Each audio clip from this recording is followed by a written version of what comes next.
Je vais délaisser exceptionnellement mes analyses géopolitiques hebdomadaires depuis Washington pour parler aujourd'hui de Gims.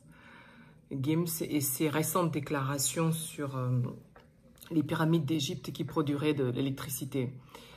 Alors Gims, si tu me permets de te tutoyer, la connexion du Congo créée en lien, je voudrais prendre ta défense. Non pas que tu en aies besoin, mais j'ai vu comment depuis Paris, beaucoup se sont moqués de toi.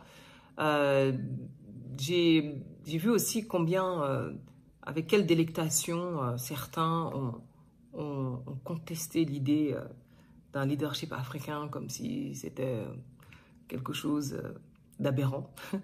Rien que l'idée a pu en choquer certains. Je ne te défends pas parce que tu en as besoin, mais parce que je le fais pour nos enfants, pour qu'ils n'aient pas à raser les murs et qu'ils marchent la tête haute. Ce n'est peut-être pas la lettre de ce que tu as dit qui est important, mais l'esprit. En quoi c'est compliqué à comprendre? Il n'y avait peut-être pas d'électricité sur les pyramides, mais il y avait beaucoup mieux que cela. C'est en Afrique que l'homme est devenu bipède. La bipédie, c'est cette révolution qui a marqué les débuts de l'extraordinaire aventure humaine. L'âge de la pierre aussi, l'une des époques les plus brillantes de l'humanité, a commencé en Afrique. Au Mali, le Ghana, le Togo, le Soudan en savent quelque chose. Une des grandes découvertes de l'humanité, de l'Homo sapiens, c'est le manche avec le couteau, la hache. Ils vont jouer un rôle moteur dans les grandes découvertes qui aideront l'homme à sortir de l'animalité. Au néolithique, à l'époque où le Sahara était accueillant, se passent d'extraordinaires phénomènes.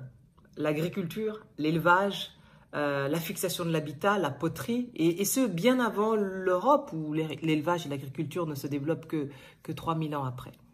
Et l'Antiquité, il faut en parler, l'Égypte antique, des pharaons. Ça s'est passé en Afrique aussi, parce que tout simplement, c'était le couronnement de ce leadership africain durant les premiers siècles de l'histoire humaine. Il faut lire Kizerbo, qui rappelle combien le pharaon noir Djéser ressemble à un Bambara. Alors, pourquoi pas une Cléopâtre noire? Merci Netflix. Au sud de l'Égypte, la Nubie.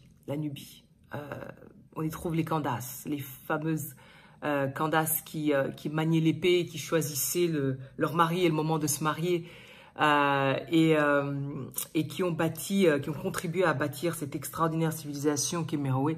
En 700 ans, elles auront construit plus de pyramides que les pharaons en 3000 ans de civilisation. Et pour en savoir plus, il faut encore lire l'histoire générale de l'Afrique.